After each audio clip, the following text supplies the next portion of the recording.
अमृतलाल जी, सरकार ने जो भी बिहार में चुनाव से पहले मतदाता सूचियों के पुनरीक्षण के कार्य का आरंभ किया और इसको लेकर विपक्ष और कुछ और लोगों के पेट में दर्द हुआ और उसकी मरोड़ की गूंज सुप्रीम कोर्ट तक याचिका के रूप में सुनाई पड़ी।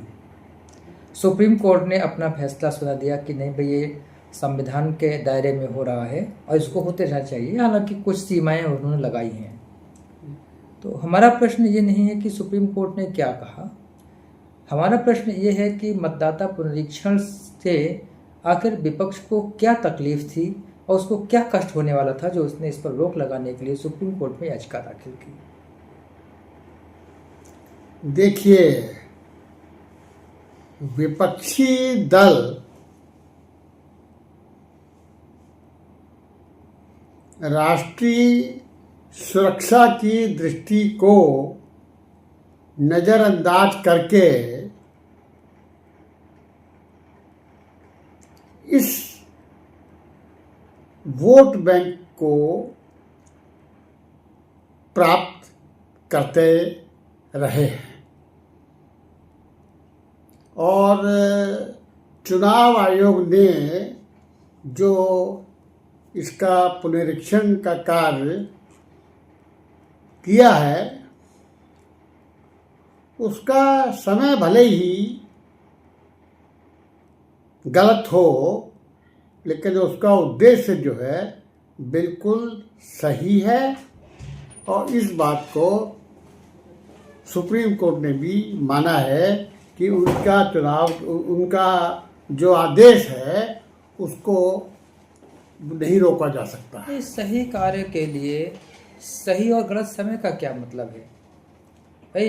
जो गलत वोट होंगे वो हटाए जाएंगे, आज हटाए जाया करें, इसका मतलब आपने कहीं पे गलत वोटों की व्यवस्था कर रखी है जो आपको डर है कि हमारे वोट खत्म हो जाएंगे।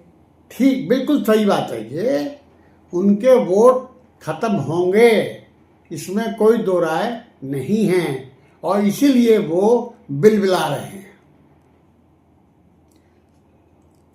जबकि वो कोई ऐसा नहीं है कि वो कोई धर्म विशेष या जाति विशेष या संप्रदाय विशेष के खिलाफ काम हो रहा हो।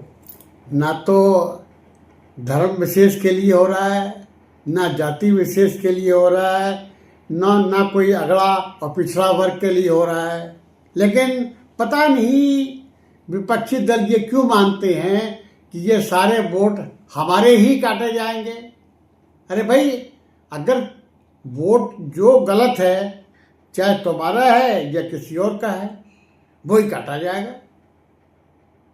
क्योंकि अब ऐसा लगने लगा था कि सीमावर्ती जिले जो पाकिस्तान से मिलते हैं, बांग्लादेश से मिलते हैं या और किसी से मिलते हैं, आखिर वहीं पे मुसलमानों की आबादी क्यों बढ़ रही थी।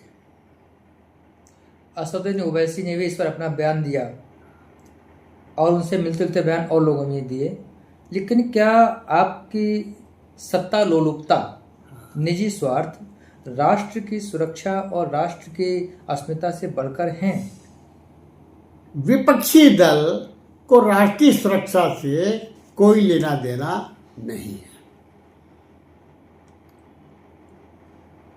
इन्होंने राष्ट्र की सुरक्षा को कभी गंभीरता से लिया ही नहीं है और उसका परिणाम ये हुआ कि जो घुसपैठिए थे उनकी संख्या आसाम में बढ़ी, बांग्लादेश में बढ़ी, बिहार में बढ़ी और महाराष्ट्र में भी बढ़ी, उत्तर प्रदेश में भी बढ़ी। उत्तर प्रदेश में तो बढ़ी है, क्योंकि हमारा जो एक भ्रष्टाचार है वो हमारी जड़ों में बस चुका है और जिसी भ्रष्टाचार की वजह से ही ये घुसपैठिए हमारे यहाँ आके और अपने वोट बनवा लेते हैं और ये फिर वोट उसी को देते हैं जो है इनका संरक्षण कर सके, हर तरह से इनका संरक्षण करता है। जैसे कि अभी हाल ही में यूपी में एक महिला पकड़ी गई पाकिस्तानी थी और पिछले 50 साल से रह रही थी और उसने पूरा कुनबा बसा लिया था। अब वो कह रही मैं 50 साल से यहाँ रह रही हूँ तो मुझे वापस क्यों भेजा जा रहा है।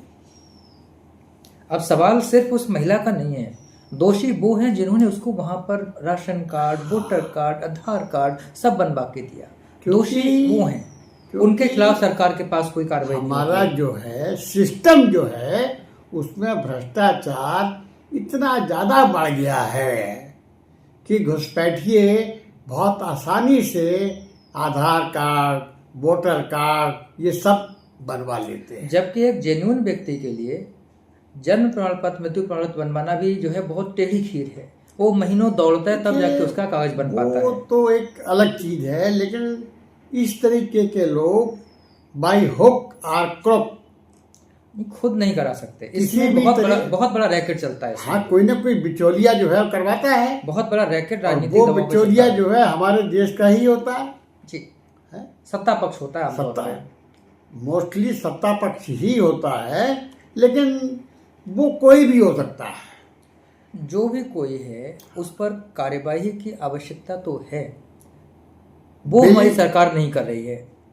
सरकार जो है वो करती इसलिए नहीं है क्योंकि उसमें इतना आत्मबल नहीं होता है। अब आत्मबल सरकार के अंदर आया है, जिससे कि आजकल आप देख रहे होंगे कि कई जगहों पे बांग्लादेशी घुसपैठिए जो हैं या रोहिंग्या घुसपैठिए पकड़े गए हैं और उनको गवर्नमेंट अपने वापस भेज रही है। इसके खिलाफ भी तो जो सुप्रीम कोर्ट में याचिका दाखिल हुई कि इनको वापस लाया जाए, साथ ही 50-50 लाख रुपए का मुआवजा भी दिया जाए। हमारे यहाँ तो ऐसी याचिकाएं दाखिल होती हैं। देखिए उसका कोई इलाज नहीं है, लेकिन वही बात है कि बस सिर्फ ये अब तो बल्कि चुनाव आयोग ने ये भी कहा है कि हमने बिहार में तो करा है, हम इसे पूरे भारतवर्ष में इसका काम करेंगे। और जो घुसपैठिए हैं या जिनके पास आधार जिनके पास वो नहीं है, हम उन्हें वोट नहीं डालने देंगे। कुल मिला के जो हो रहा है इसको पूरे देश में होना चाहिए। बिल्कुल 101% होना चाहिए और मैं समझता हूं कि ये होगा। हमें भी लगता है कि बल्कि समय की आवश्यकता है। देश में जिस तरीके से दुर्दशा फैली है रोजगार को लेकर, महंगाई को लेकर, अत्यधिक जनसंख्या विस्फोट को लेकर, उसमें विदेशी जो शरणार्थी हैं और घुसपैठिए हैं इनकी वजह से बहुत ज़्यादा समस्याएं पैदा हुई हैं। तो इनको रोकने के लिए चुनाव पुनर्गणना और अन्य तरह के रास्तों की बहुत आवश्यकता है और इन पर तेजी से काम होना चाहिए।